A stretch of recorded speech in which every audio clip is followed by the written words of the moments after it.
శాసనము తిరుగులేనిదని జలధి బోధ చేసే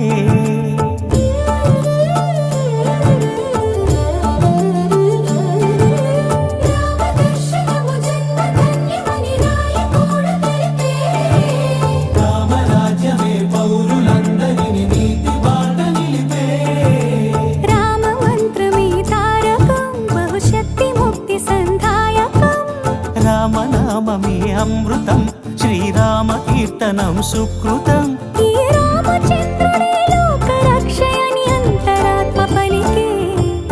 జగదానందకారక జయ జానకి ప్రాణనాయక శుభ స్వాగతం ప్రియ పరిపాలక